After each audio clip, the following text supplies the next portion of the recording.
Okay.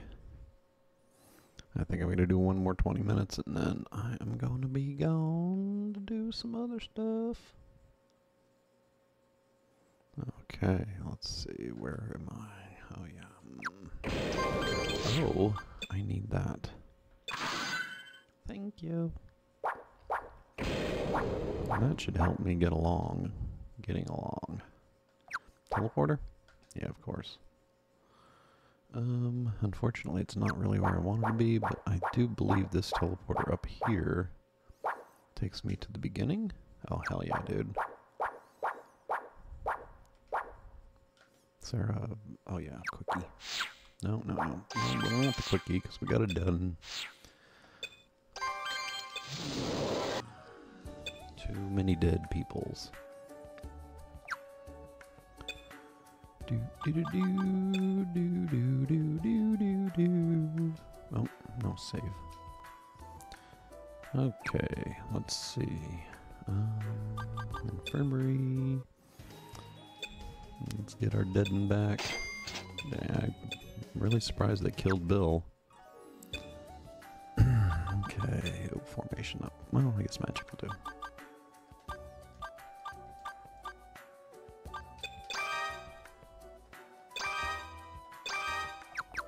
Okay, formation.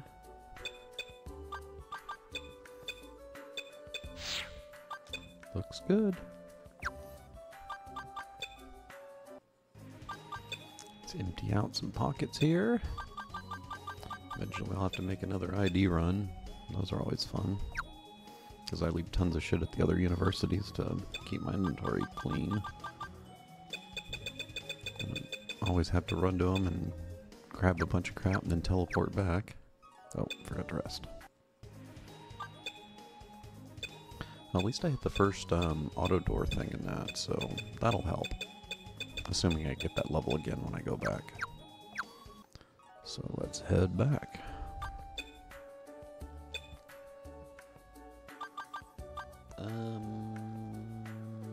Yeah.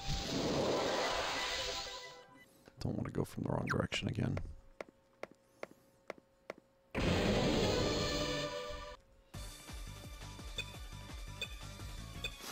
Power choppers. What do they chop with? Those fists? Oop. Right? Nice. Guess Killian's getting a little better. At least she hasn't died recently.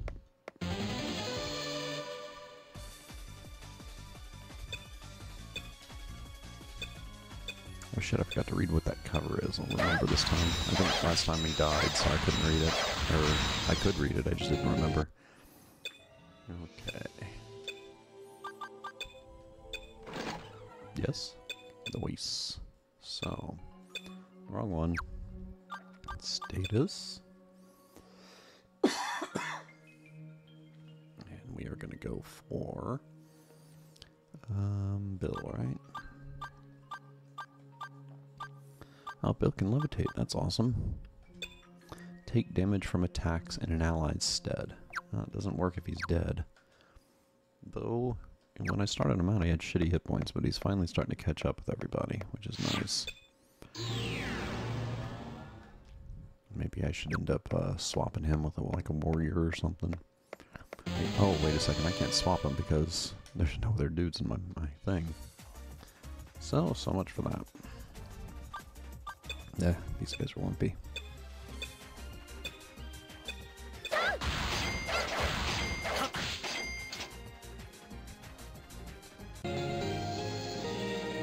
Okay.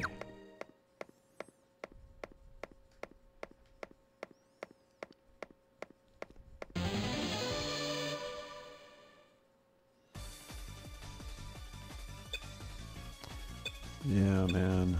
Ugh.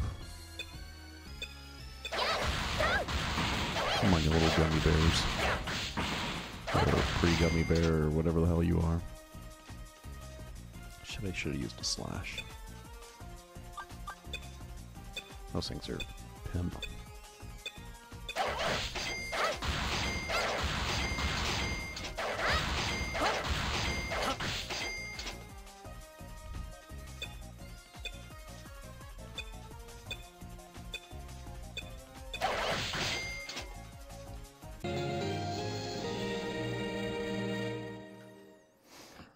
Okay.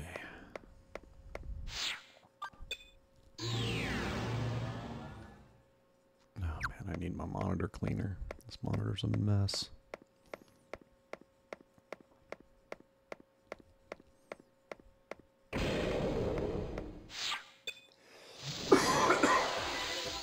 Man, I got a tickle in my throat. I wonder if that's from the raisin bread I ate earlier.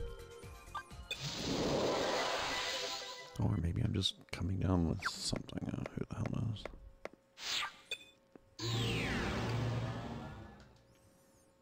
Okay.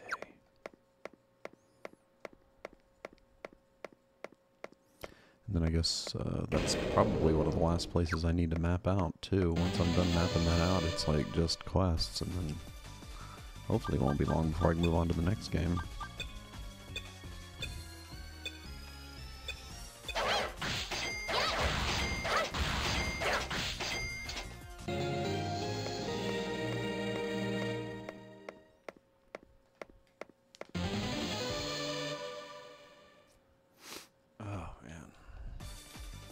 One good thing about being down here is the stuff that I'm allergic to has been minimized, which is great. I'm just allergic to everything in Utah. I'm not allergic to much down here. A house full of cats everywhere, and you know, whatever.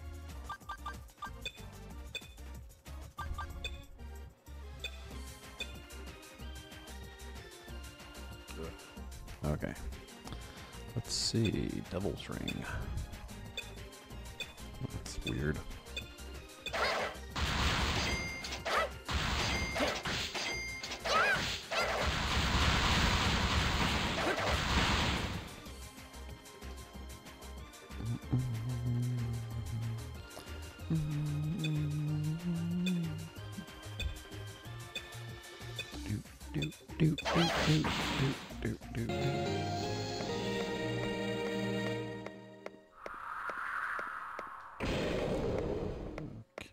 This way.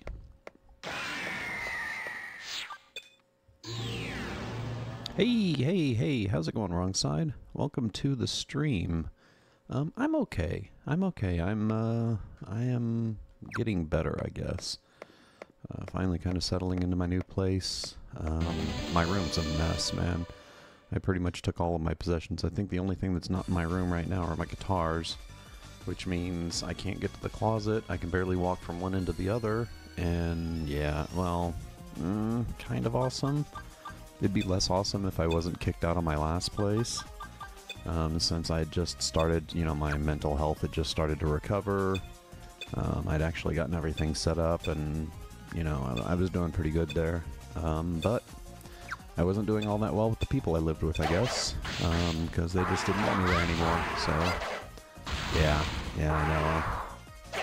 So, I don't know. I don't really want to go too much into my personal life, but I lived with basically a girl for a while that I was dating. We were together for like 20 years, right? And our relationship pretty much soured from the first few years we were together. But we stuck it out, you know, because we didn't really know what was up. We went through college together. We both got our degrees together. And once we got out, I got a job and she got a job. And we both had incidents where we had mental breakdowns from our jobs.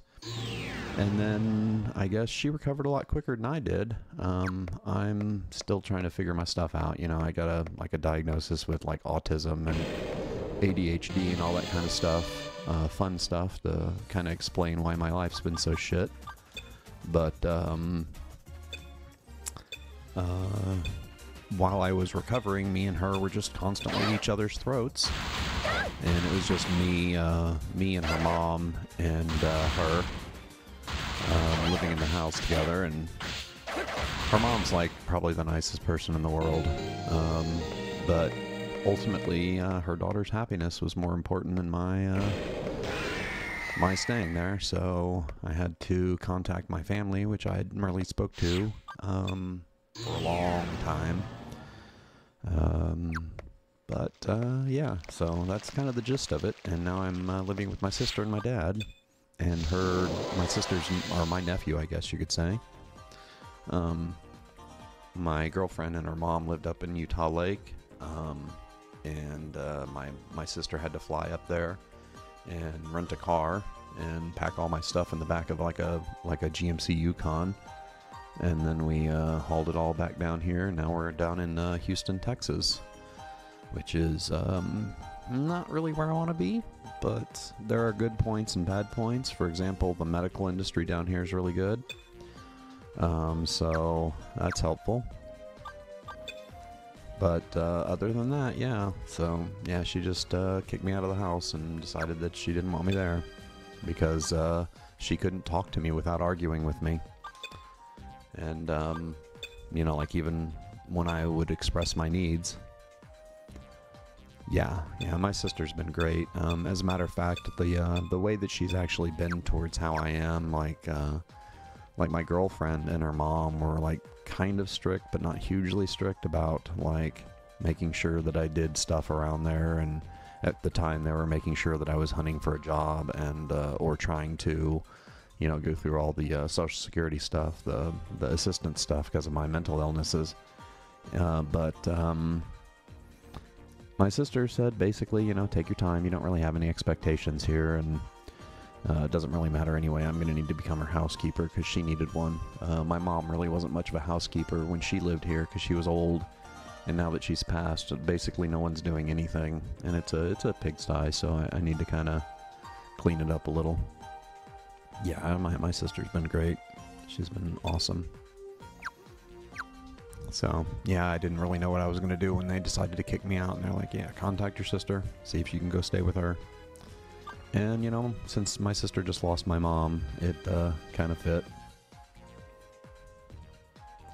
Yeah. Yeah. With me, it's the, you know, just living most of my life with the autism and the ADHD undiagnosed.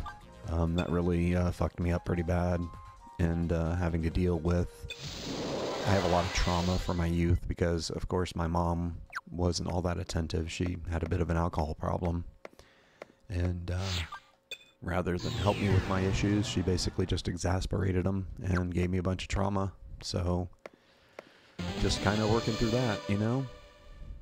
As a matter of fact, it's one of the bits of trauma that I have is talking about this stuff. So because, you know, I had problems when I was a kid, and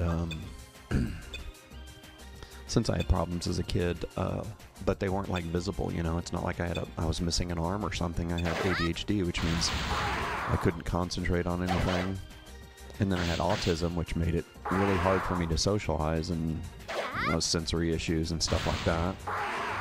My mom just didn't really understand it, especially in her condition, because she had a lot of this stuff that was undiagnosed really. The alcoholism was probably a coping mechanism for something, you know, one of these guys. Probably depression, which I get the depression thing. I probably have a little bit of persistent mild depression, but with me it feels like it's more a symptom of the undiagnosed autism, you know. But anyway, because of that, I have a hard time talking about all this stuff. And the second I start talking about it, I'll start crying and breaking down and stuff. It's absolutely ridiculous. So I'm trying to make sure that I talk about it more without, you know, trying to deal with it a little bit better.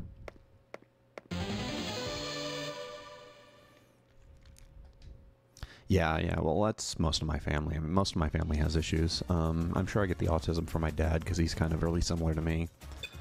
I'd be shocked if he didn't have it, but, you know, he's like 80 now, so it's long past the time for dealing with his, but I had to live with it for 50 years, you know. I got my diagnosis, I think, on my 50th, or, well, no, I got my diagnosis right before my 50th birthday, which, you know, whatever. Is what it is. And now I just gotta work forward, and thank God I have people to help me. Luckily my sister is, she makes decent money, so it's not like money is an issue, you know? Which is cool. Not like it's my money, but like so far everything that I've needed to buy for the house, like the second I got here I told her, hey, order a new vacuum, it's this one here and it's not cheap. And start getting cleaning supplies and stuff like that so we can start tidying this place up a bit. Oh, anyway, hope you're doing okay. I just got this set back up. That was fun, getting everything set back up because everything was all fucked up. Had to readjust a bunch of stuff, dealing with OBS crashing every 3 seconds. All that kind of stuff. So...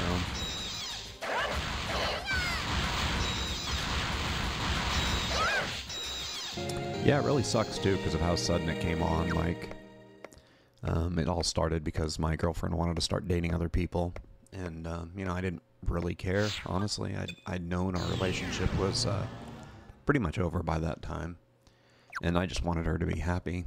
But she, of course, can't do something like that without making demand of me. And the demand was that she needed me to basically give her, you know, tell her what I wanted to be to her and her new friends. And, you know, I told her I really couldn't. I mean, I didn't know. I don't know a lot of that stuff. And because of that, we had, you know, big arguments. And so rather than me staying and me trying to define how I wanted my new relationship with her, she just told me to leave. Didn't give me a choice. And, of course, her mom, as nice as her mom is, her mom would have rather me stayed, but of course she's going to side with her daughter, so that's how it went. I don't hold anything against them, because I'm not the easiest to live with, obviously, but it's just still rough, because they were my family for 20-some-odd years.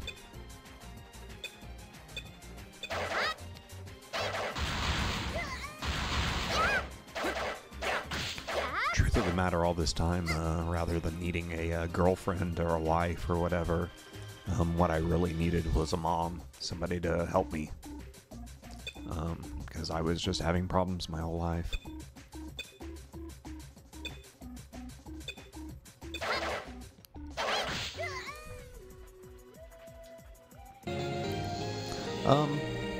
I guess. I mean, I didn't have a problem with it. I mean, I would have just as soon become her friend and supported her. It wouldn't have mattered to me, man. I'm really easygoing when it comes to that stuff. I'm not even, I guess you could say I'm not really even monogamous or like possessive. Like, I wouldn't have really cared if she dated other people and still wanted to stay with me. I mean, I know that's kind of freaky, but yeah, exactly. And that's pretty much how I ended up just not really getting what I needed from when I was raised, because my mom, again, she had her own problems to deal with. So, just didn't get what I needed.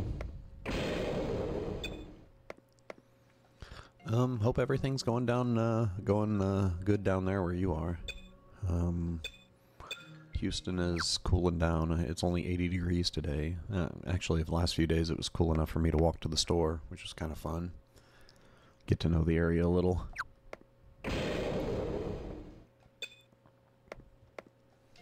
But, interesting area. It's kind of not too far away from where I grew up. I grew up just northwest of here.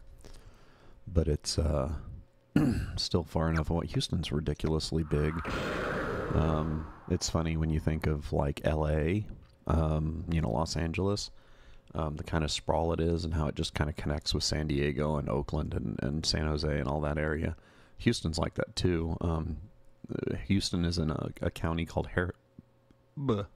Harris County, and if you're in Harris County, you're pretty much in Houston. Houston, I think, overflows the county that it's in because it's huge. So, I mean, at least, you know, the good part is there's a really good medical industry, so any type of medical care that I need is going to be good here, or better here than any other place that I could be. Nothing unusual. You guys, Bolivia's, I can't remember, what was the elevation there? It's pretty high above sea level, right? I can't remember. I know you guys have a little spot where you used to be close to the sea, but aren't now because of that stupid mining shit. 4K above. That's pretty high. That's as high as we were in Orem. Orem was that high. Must be weird being that high up and still being like that hot. Here in Houston, we're just right above the sea level Houston's like a drained swamp. So, oh, and that's a break time. I tell you what, let me go ahead and just do another 20 minutes, man. I'll stick around and talk here.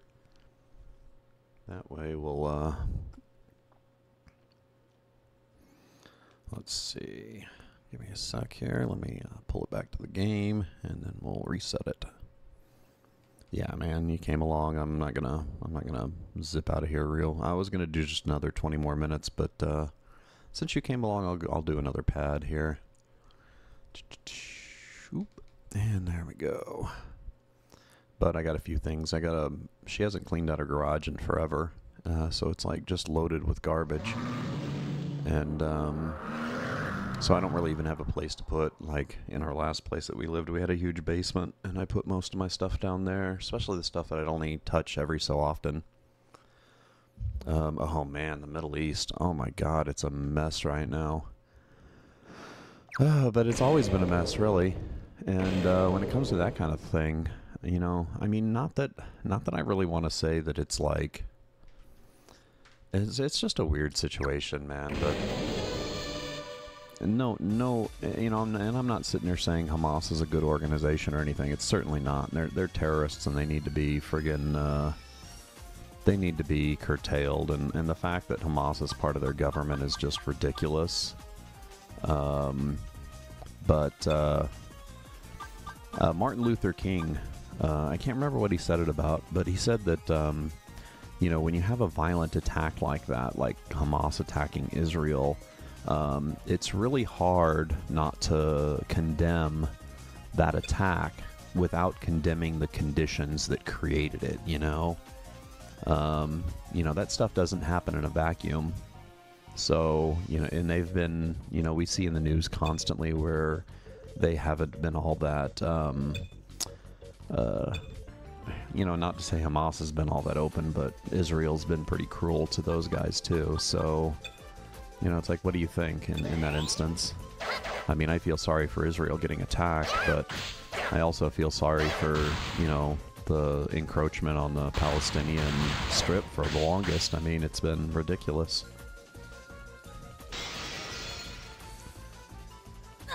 Yeah, well, you're talking about Israel has probably one of the top militaries on the earth because of us. I mean, we've basically, you know, helped them become one of the most militant nations in the world. So, yeah, I mean, other than terrorism, Hamas is not going to be able to stand up against them. They're just going to be able to, you know, do some terror and kill some civilians and everything until, you know, so far a lot of the people in the media have been like, you know, just wipe them out and turn the whole thing into a parking lot, which is fucking ridiculous because they're people. These people are people, you know.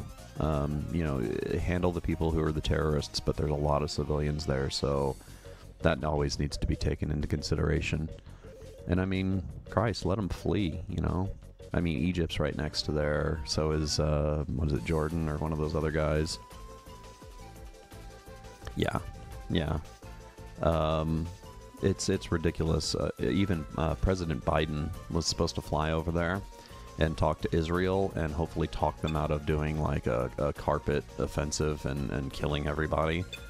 And then he was also supposed to turn around and talk to the Arabic nations. He was going to go to Egypt and the other one that borders it and talk to those guys. I don't know what happened, but apparently now he's just talking to Israel. He's not even talking to those guys. So hopefully he's able to get that done and make them a little bit more like defensive in their offense, I guess is the way to say it, to make sure that, I mean, because they have been making a lot of accommodations, like they were supposed to start that offensive to go into the northern part of the Gaza Strip 5-6 days ago now. They sent out leaflets everywhere telling all the civilians to depopulate the area. That they had 24 hours to move, like, what, it's 2 million people or 3 million people out of there, which is just ridiculous. But they've extended it and given them tons of days. But the problem is I think Hamas is purposely keeping them there as a human shield kind of thing, which is bad. Yeah, yeah. It's. I mean, when you have a small country like Israel, who there's several Arabic nations who literally just want them exterminated, right in the middle of a bunch of Arabic nations. I mean, how are you going to have a good... I don't even... you know, I wasn't around in World War II or World War... You know, in between World War II or when they established Israel as a nation state, but it just seemed like a really shitty place to put them, honestly. Just like a really shitty place to place them. Yeah. Yeah, and they've given them as much warning as they possibly could have. I don't really know what else they could have done. At all, really. Let's see, I need some heals going here. My guys are about to get stomped. Okay, what else? How about some other magics? What do I got? Blind? Yeah, why not? I need something, because these guys are going to kick my ass. These guys are powerful. Well, let's put up another barrier.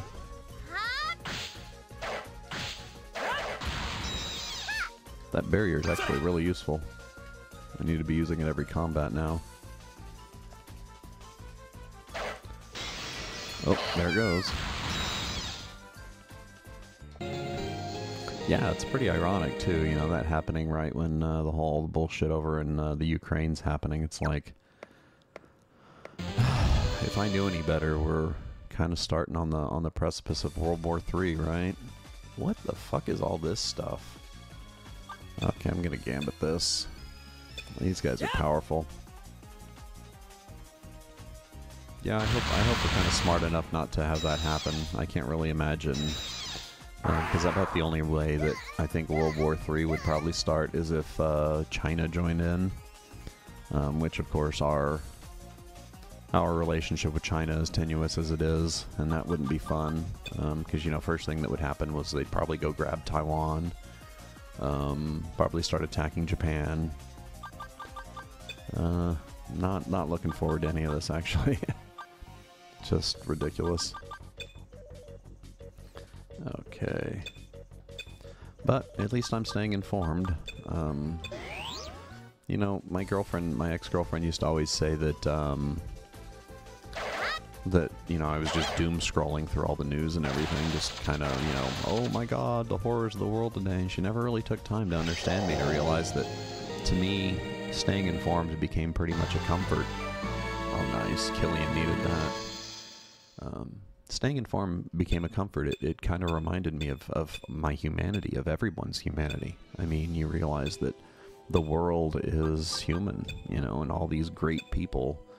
I mean, you know, you can't fail to disarm it. What?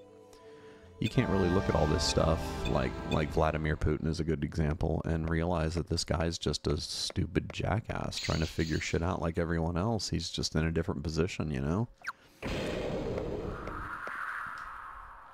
And that's us all. We're all just stupid jackasses trying to figure this bullshit out. Oh man, I hate these stupid anti-magics.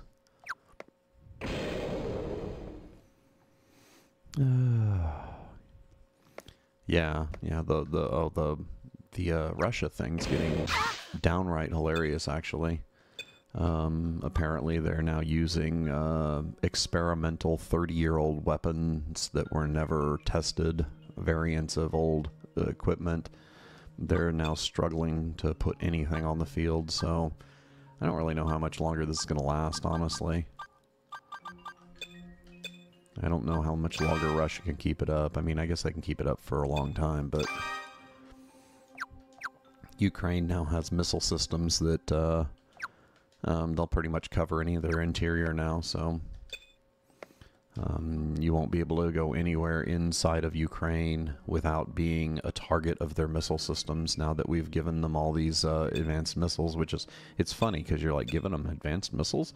It's like, well, not really. I mean, the shit that we've given them is like 10, 20 years old, but, you know, it's still doing the job against an army that was supposed to be the most powerful army on the face of the earth behind us, which, that's probably the worst thing about this, is the fact that, Russia basically exposed their hand now, and we've learned that they're no longer the top You know, they're no longer our top competitor by far.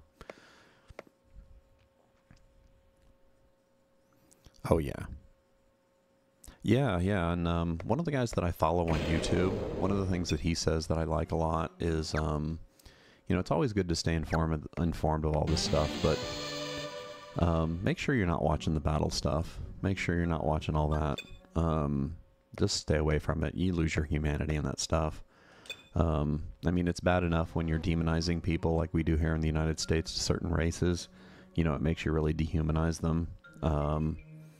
But watching battle, you know, like right after the Hamas attack, the initial Hamas attack, everyone was screaming for, you know, just like I said, level it and turn it into a parking lot. And that's just not humane. But it's really hard to watch that kind of stuff and not lose a bit of your humanity or be involved in that stuff. I'm kind of glad that when I was in the Army, I didn't really make it very far because, yeah, I don't think I would have had to have gone to that whole Desert Storm, Desert Shield stuff when I was in the Army.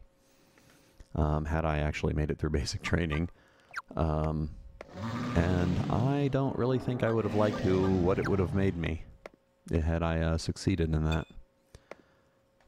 So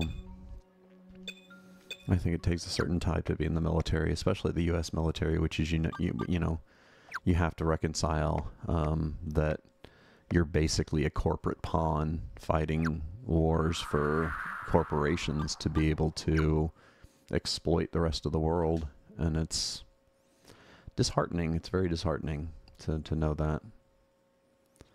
This area sucks. I hate this area. I really hate this area. Okay.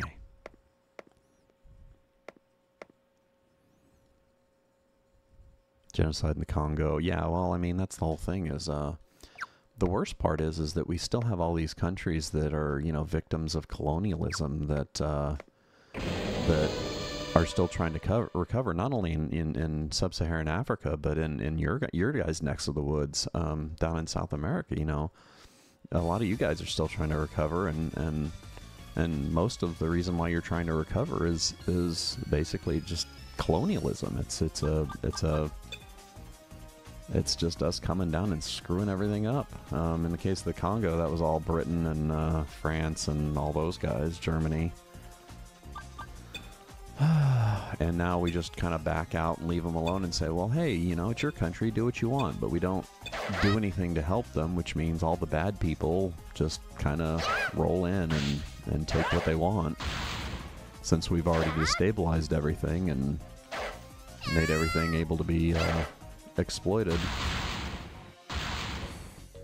Yeah, there's more slavery in the world today than there was when the United States passed the 13th Amendment, which is kind of sad.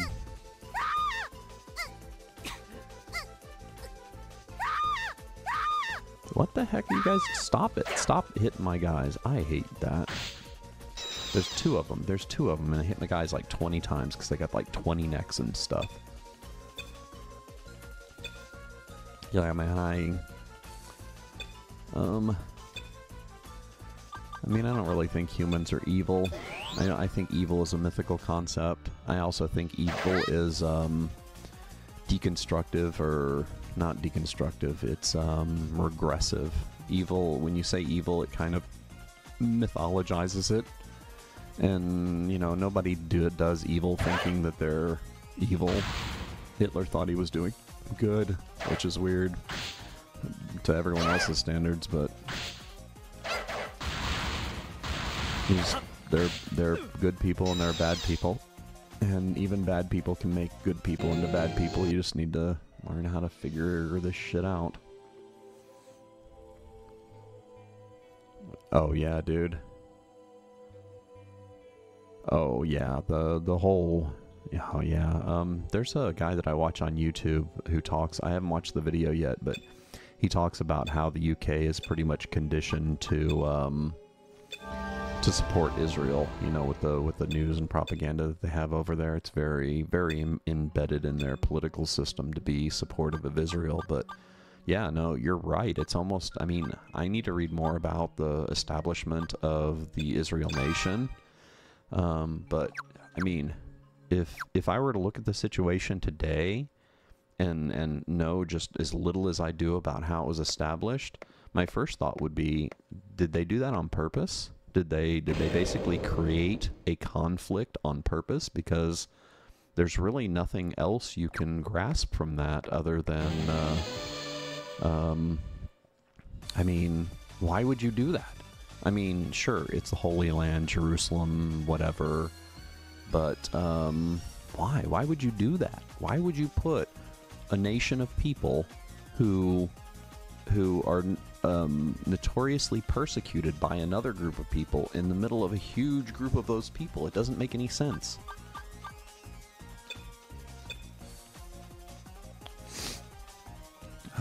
Palestinian state. Oh, yeah, exactly. Yeah, exactly. No, I agree. I agree entirely. Yeah, and there's just been a lot of contention with it. And honestly, at this point, it's like, I don't know. You know, another one of the guys that I follow on YouTube, one of the things that he says is, rather than the U.S. going around being the police of the world, which is ridiculous because nobody likes police, we need to stop being like directly involved as a peacekeeping unit, and we need to be more of like the paramedics of the world, the on-call like house visiting doctors of the world, and rather than join conflicts or support conflicts, we really need to just be more humanitarian and not, you know, I guess Ukraine's a good example. I mean, I know we're throwing a lot of armaments at them and everything like that, and we're being supportive, so we're being supportive enough to where, you know, we'll stop at making them an actual member of NATO, because we don't want to have to join the war, but we definitely want to make sure that they don't fall, because every single dollar we pump into Ukraine is money that we don't have to spend on thwarting Russia, who we know is our enemy. So, and it's kind of like a 2-for-1 sale. I mean, you're getting a bunch out of just giving Ukraine aid, you know? We get so much, and like I said, that war was sad because I don't think Russia could have lost that war quicker. And you're saying, well, Russia didn't lose the war. They're still there. No, they lost the war. They lost the war within a few days of actually starting it, because the whole purpose of their war was to prevent NATO from encroaching on their borders, right? And of course, the second that they attacked, 3 countries just instantly wanted to join NATO. 3 countries that were reluctant to join NATO in the past just instantly wanted to join NATO.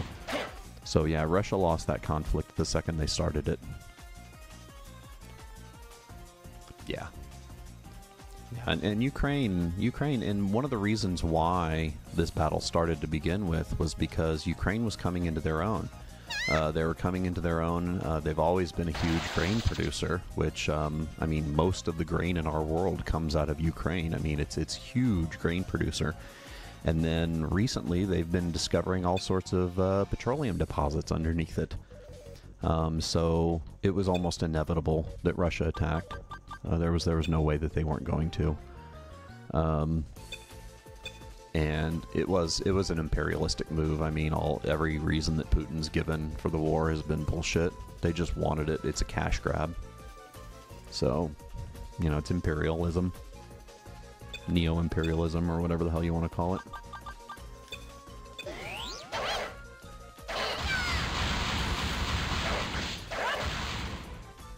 Yeah, man. It's a weird time we live in. I'm just kind of glad. I'm kind of glad that, as for all the times in history that I could have lived in, it's an interesting one for sure. Yeah, it's always resources with imperialism. Imperialism's all about resources. Imperialism and colonization. It's all the same thing. It's just being able to utilize resources that aren't within your border. Or expanding your borders to encompass it.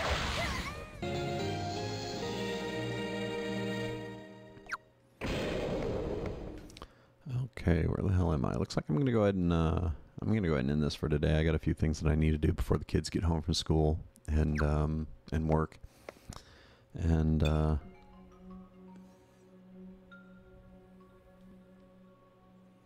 when fields dry out, what drought or famine?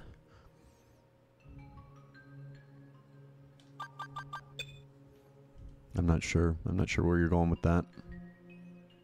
If there's no water, that would be a drought. What we call a drought here. We're having really bad issues with that here. We have one of these main rivers that flows through our country called the Colorado River. It's what flows down into Hoover Dam.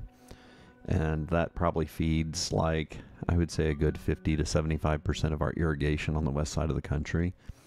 And it's starting to dry up, and we're realizing that, yeah, same here. We're starting to realize that we're starting to ration that water coming out of the Colorado. Lake Mead, which is right before Hoover Dam, which is that dam down there near Las Vegas. That lake is just about dry, which sucks because they used to supplement the power in Las Vegas with the hydro generation of that dam, and now it doesn't generate anything because the water's too low. So Coca-Cola, yeah, hell yeah, dude. Oh yeah. The worst part about a lot of the countries that are having stuff like that happen is they're finding out that the neocolonialism is what's kind of, and we even have a lot of that here. The Colorado River that I was just talking about, a lot of that is actually owned by the Saudis. They bought a whole bunch of that, a whole bunch of water rights to it, and which is funny because it's the same shit that we do everywhere else, like Coca-Cola where you are, or Nestle in East Africa. I don't know if you know about the company Nestle, you know, the guys who make chocolate. Those guys are bastards, total bastards. They do the same thing in all sorts of parts of the world, and I mean, I don't really know. I guess they are able to really whitewash their images because a lot of that, it doesn't really seem to have the same impact as it did when companies like United Fruit did it down in South America, or Standard Oil did it down in South America. Yeah, water rights, exactly. It's like, you know, you think that a nation would protect the interests of its population, and the interests of its population is security, which means food, water, health, employment, and no, they're selling it away to the highest bidders, and to me, it's just ultimately capitalism. Right now, we're living in late-stage capitalism. Capitalism's crashing. It's trying its hardest to stay alive, but I think more and more people are realizing that capitalism as a dominant system is not working. It's working as well as feudalism worked during the end of its time. Oh yeah, I know. Luckily, I don't really think. I think that right now, with the way our world is, I don't think we're going to go to the point, like, I don't think we're going to go to, like, French Revolution point when it comes to this stuff. I think that a lot of these people who run this stuff are smart enough to go with the flow of not letting the people revolt, which means that unless there's some horrible, like, catastrophe that they can't prepare for, which of course is getting worse and worse because of capitalism, that I think that they will be smart enough not to just let people starve, not to let people die of famine. The whole COVID response up here was a good example of how capitalism ruins stuff like that. We could have had a lot better response had they, prepared for it, but preparing for it costs money, just like it costs money to recover from global warming. So they just don't want to do it. It'll keep their kids from going to Harvard, and they want their kids to go to Harvard.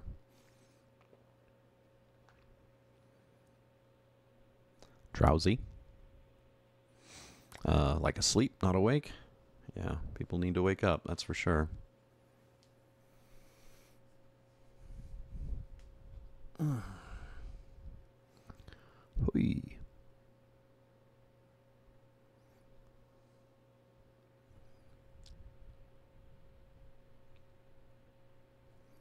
I think UFOs, yeah. So I'm taking it you're referring to the Congress meetings we had recently where they had a few officials come in there and claim that they found like alien life form and stuff like that. That stuff kills me. That's a distraction. That's all that stuff was. They literally brought that in to distract from the big thing is that they wanted the rest of the population not to watch our previous president get indicted for trying to end democracy. So I think that was pretty much staged. None of it is verifiable at all. So I need a little screen set up where it'll still show chat to where if I'm talking like this and maybe some music and stuff, but I'll do that next time. I'm supposed to get my computer chair today, and when I do, I'll be able to get a little bit more work done. Yeah, well, people are easily distracted, and the people who rule know that. I mean, recently they're just brazenly lying.